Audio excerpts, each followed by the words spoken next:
Alhamdulillah nahmaduhu wa nasta'inuhu wa nastaghfiruh wa na'udzu billahi min shururi anfusina wa min sayyiati a'malina. May yahdihillahu fala mudilla lahu wa may yudlil fala hadiya lahu. Asyhadu an la ilaha illallah wahdahu la syarika lahu wa asyhadu anna sayyidana Muhammadan 'abduhu wa rasuluh. Allahumma salli wa sallim ala sayyidina wa maulana Muhammad wa ala alihi wa sahbihi wa sallim, amma ba'd. Wa ya ikhwani fillah rahimakumullah, ittaqullaha haqqa tuqatih wa la tamutunna illa wa antum muslimun. Jemaah salat Jumat rahimakumullah, lewat mimbar khutbah Jumat siang hari ini izinkan kami khatib mengawali khutbah ini dengan berwasiat takwa kepada diri khatib pribadi dan juga kepada jemaah salat Jumat semuanya. Mudah-mudahan dengan takwa yang kita selalu tingkatkan setiap saat akan menjadikan kita hidup bahagia di dunia dan di akhirat kelak. Amin amin ya rabbal alamin. Hadirin sidang salat Jumat rahimakumullah, dalam menjalani kehidupan kita di dunia ini, tentu di samping harapan kita semua adalah mendapatkan ridha dari Allah Subhanahu wa taala, adalah tentunya kita ingin mendapatkan keberkahan dalam hidup kita. Kalau boleh bersempit lagi, adalah keberkahan dalam rumah tangga kita masing-masing. Kita semua tentu tahu bahwa seluruh rangkaian aktivitas manusia bermula dari rumah kita masing-masing. Jika suasana rumah penuh dengan keberkahan yang ditandai dengan ketenangan dan ketentraman, maka akan berakibat pergaulan dan interaksi sosial kita akan baik juga di masyarakat.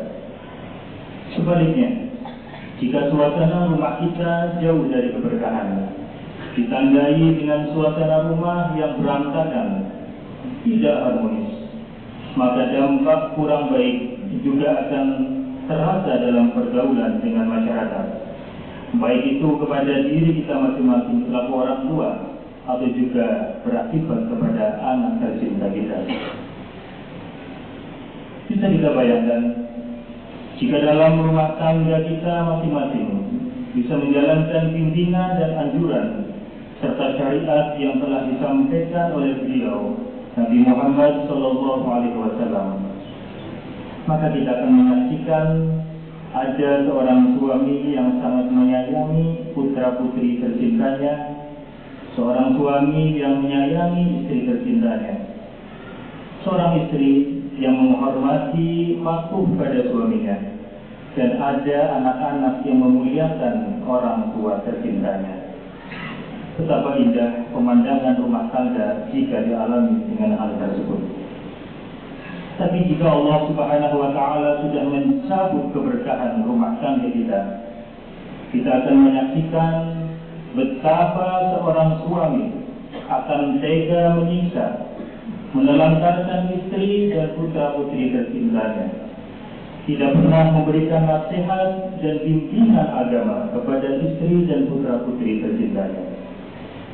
Sehingga yang timbul adalah seorang istri yang tidak patuh, akan suka melawan seorang suami yang sudah tidak menghormati kedudukan seorang suami lagi.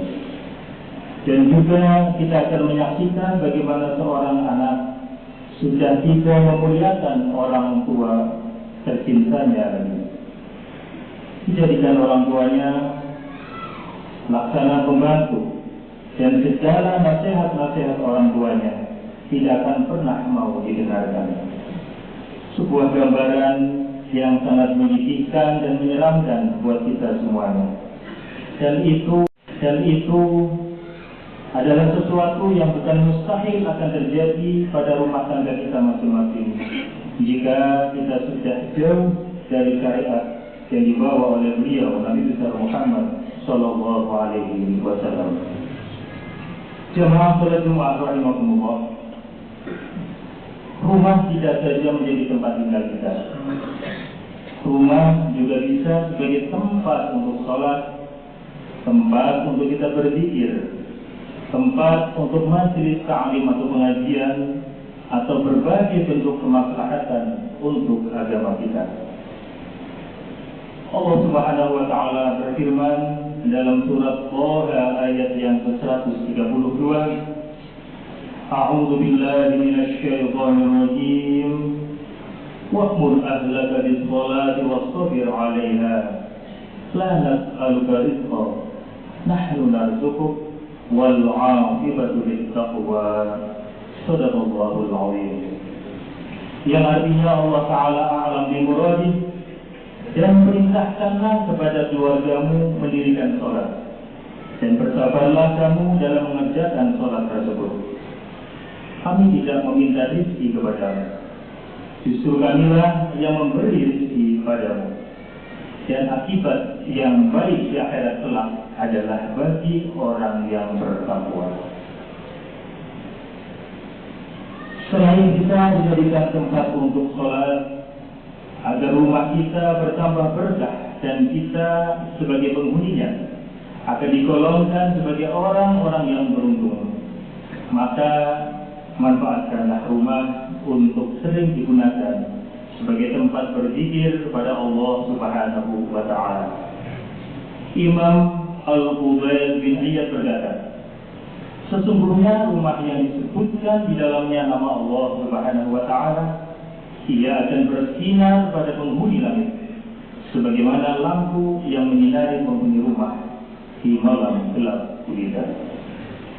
Jemaah salat Jumat rahimakumullah, sebagai penutup dari khutbah Jumat yang sangat singkat ini, ada satu resep dari beliau Nabi besar Muhammad Sallallahu Alaihi Wasallam yang tampak sederhana, tapi jika kita praktekkan dan istiqomahkan, insya Allah rumah kita akan menjadi rumah yang barokah.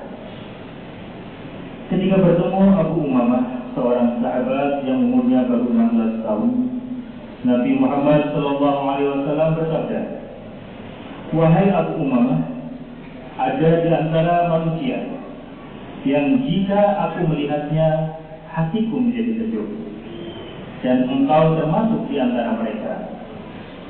Dan beliau Sallallahu Alaihi Wasallam menyampaikan satu pesan kepada sahabat Umamah tersebut. Jika engkau masuk rumah, wahai Umamah, berilah salam kepada penghuni rumah, agar menjadi berkah bagimu dan bagi penghuni rumah tersebut. Abu Umamah berkata, demi Allah, sejak saat itu aku tidak melupakan nasihat dari baginda Nabi Muhammad Sallallahu Alaihi Wasallam. Jamaah salat Jumat rahimakumullah, mudah-mudahan kita semuanya bisa meraih dan menikmati konsep rumah ideal, yaitu rumah yang merhamah, mutmainnah, dan penuh mubarakah, penuh kasih sayang, kedamaian, serta senantiasa mendapatkan berkah dari Allah Subhanahu wa taala. Amin amin ya rabbal alamin. Inna ahsanal kalam kalamullahil malikil azam, wallahu subhanahu wa ta'ala yaqul wa biqaulihi yahdil muhtadun wa idza quri'al qur'an fastami'u lahu wa ansitu la'allakum turhamun. A'udzu billahi minasy syaithanir rajim. Wal 'asri innal insana lafi khusrin illa alladhina amanu wa 'amilus salihati wa tawassaw bil haqqi wa tawassaw bis sabr. Barakallahu li wa lakum fil Qur'anil 'azim wa nafa'ani wa iyyakum bima fihi minal ayati wa dzikril hakim. Wa taqabbal minni wa minkum tilawatahu innahu huwas samiul 'alim. Aqulu qawli hadza wa astaghfirullahal 'azim li wa lakum wa lisa'iril muslimin fastaghfiruhu min kulli dhanbin innahu huwal ghafurur rahim.